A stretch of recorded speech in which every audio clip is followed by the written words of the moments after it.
Hello and welcome to the Gary Dunn Show for November 4th, 2025. I'm your host, Gary Smith, and as every week, we'll sing along with Gary right now. We're going to talk about this past week's game against Frostburg, and then we'll look at what is happening in the PSAC and in the region, and then we'll look at this upcoming week's opponent, the Gannon Golden Knights. But, Coach, beautiful weekend at Adams Stadium on Saturday. Yeah, great to be back at home. Great weekend for Vulcan football. Good crowd, good atmosphere, and our guys played a really, really good football team, and it was something we needed. We needed to play well against a good opponent, and I thought we did that. I'm sure we'll get into breaking it down, but it was just an overall good weekend. Really liked the way the guys competed, the energy in which they played with, the passion in which they played with. Kind of felt like a heavyweight fight out there. Both teams, fighting, and for 4 quarters, I thought it was a really good football game. Well, one of the things I wanted to ask last week and didn't get a chance to, but I'll ask this week at the beginning before we bring in the game. The Frostburg State game, this game, last year it was an empty day because Mercier's leaving. We're able to fill it this year with Frostburg. What's it like? You go through 5 or 6 week divisional games, and then you get a team from it's a regional game, but it's out of your conference. Does that serve as like a mental reset, or is it nice to see someone you don't always see, or doesn't matter, it's just 11 guys on the other side? Great question. It was really weird, because the PSAC, since I've been here, they schedule you 10 games in a row. And, you always got to find one non-conference game at the beginning of the year. And then you've played 10 straight PSAC games. Usually at the beginning of the year, it's 2 crossovers. Then you get into West play, and then it's a crossover at the end. So it's really weird, but, our guys have limited opportunities, right? So I didn't want to, there's a lot of teams in the PSAC that decided to play 10. I wanted to give our guys an opportunity to play 11 games. And I also wanted to give our guys an opportunity to play really good competition. If you look at the MEC standings, Frostburg's 1, Charleston's 2. And to play both of those schools, in region conference, we want to challenge ourselves here. We want to play in big football games here. We want to play a schedule that's extremely tough. You go back to, I think it was 2022. The NCAA said our strength of schedule wasn't great, and there was nothing we could do about that. So we took the approach that we're going to try and find quality in region games, and we were able to work out a deal with Charleston and Frostburg, 2 really good football teams, 2 really good football programs that are going to be good every year. And we want to challenge ourselves. And I think as the week went on leading into the game, I think people started realizing that, this is going to be a big game regionally. And also, if you would throw the records out, it's just a big game regionally in terms of geography because, even though we haven't played Frostburg since 1983, they're only a few years removed from moving up to D2. They're just over the mountains. I mean, they're literally in the backyard about 90 miles away. So as the game ramped up to kickoff, I mean, it really started getting that feel like a rivalry game and a big game in the latter part of the season. Yeah, I give their coaching staff a ton of credit. They've done a tremendous job down there, and I think it's probably been 10 years since they transitioned and got into the MEC, and man, they're doing a really good job recruiting good players. They've kind of got their program rolling a little bit, and so I give them a lot of credit, and I give them a lot of credit for being willing to come up here and play during the year. I think they probably had the same approach that we did. Let's not play 10 games. Let's find an 11th game, and let's find a quality in-region opponent that potentially could help our strength of schedule. So I think it was beneficial for both of us, but good football game and a good football team. Well, let's go into the game. It was the day after Halloween, and Halloween things get crazy, and November 1st things get crazy. And Coach, we've been talking all year about special teams and defense, and usually those plays would be spread out throughout an entire year, but I think we had a little bit of everything this past week. Your team, misses a field goal going down, and then Frostburg gets it back, and then right off the get-go, Malachi Thomas pick 6, and you guys are off and running, but then the kick goes back. And that's only the first of several special teams plays. Crazy. Obviously Kai Thomas did a really good job of getting his hands up, getting his hands on a ball, tremendous athlete, and taking it in. So, we're up 7-0, and we've got momentum. We kick off, and we give up a kickoff return for a touchdown, which we talked to our guys yesterday, can't happen.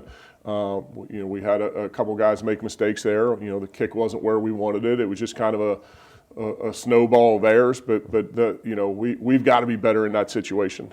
So they return it back for a touchdown. It's 7-7.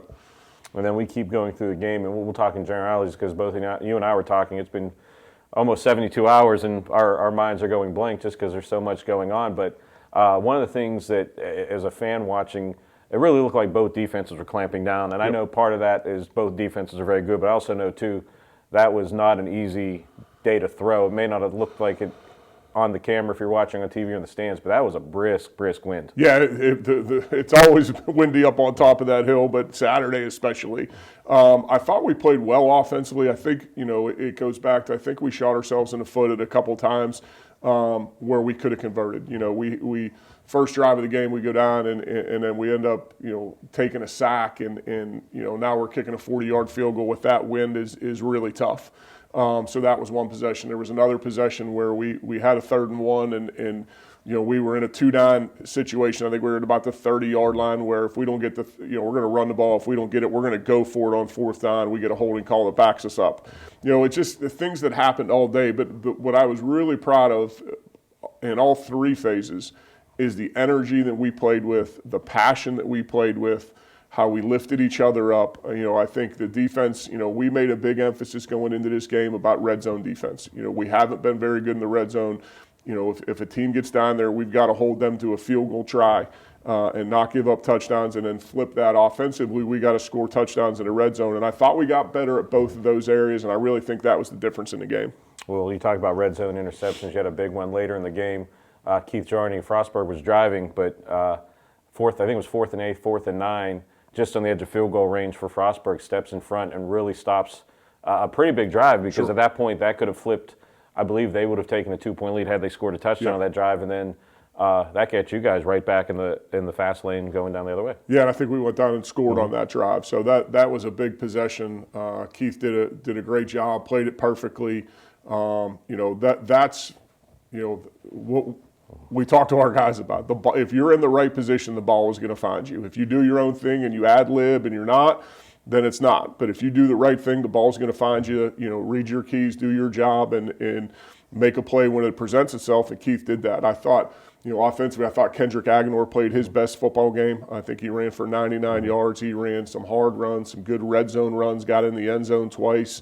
Thought he played a good game. Thought the O-line played a good game. But defensively, the fact that we were able to hold them to some field goals and get some turnovers, getting 2 turnovers, was really the difference. Frostburg's a good football team. They're ranked in the top 25. They kind of had it rolling. I think they were 7-1 coming in here. Their only loss was an overtime loss. So to beat a good football team was what we needed.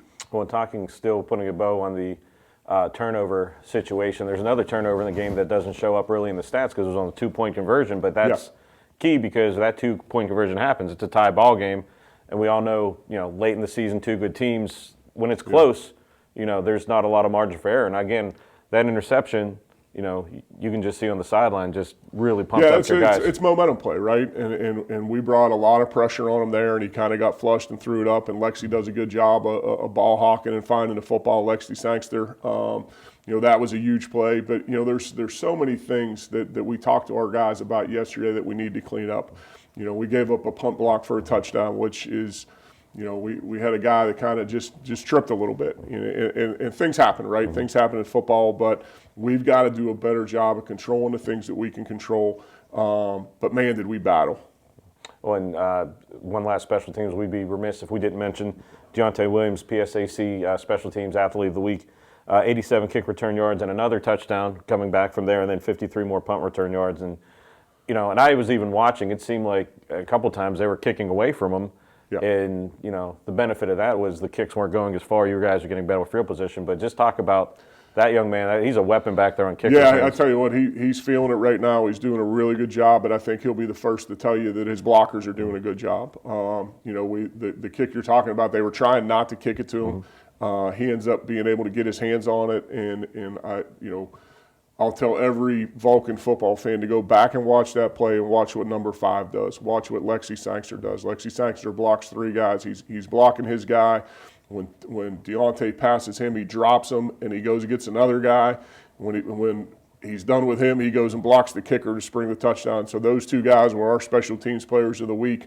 One for obviously the touchdown, and Tay having a good day returning too. Actually had a punt return that was called back for a touchdown. Had a big punt return. But Lexi also stopped the fake punt that they ran on 4th and 3. They tried faking a punt at about midfield, and Lexi tackled that. So two of our starters contributing huge on special teams, but we've got to be better. We can't give up a kickoff return for a touchdown. We can't give up a block punt for a touchdown. Those are 14 points. If you take that off the board, our defense played really well.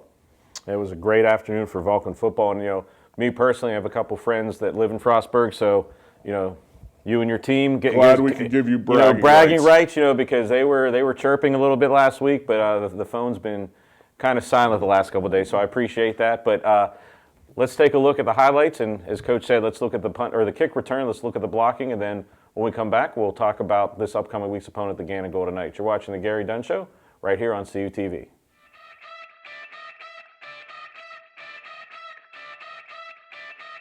Third and 6, Pfeiffer picked off, going the other way. California will take this one to the house. Pick 6 for the Vulcans. Fielded by Fanny inside his own 10-yard line. Fanny has a lane, and Fanny to the outside, and Fanny, no one's going to catch him. And Osman Fanny will take it all the way back for the kickoff return touchdown. Another handoff to Agenor. Still on his feet, muscling over everybody into the end zone for the touchdown. By Williams inside the 20, and Williams will bring it up the sideline. Williams with a couple of blocks, and Williams, he's got a lane, and Williams is going to go unfiltered, untouched, all the way back for the touchdown. Who else?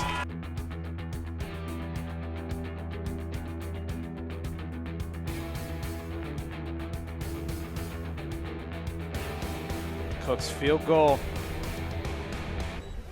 He drills it, 21-13 now the score. One possession game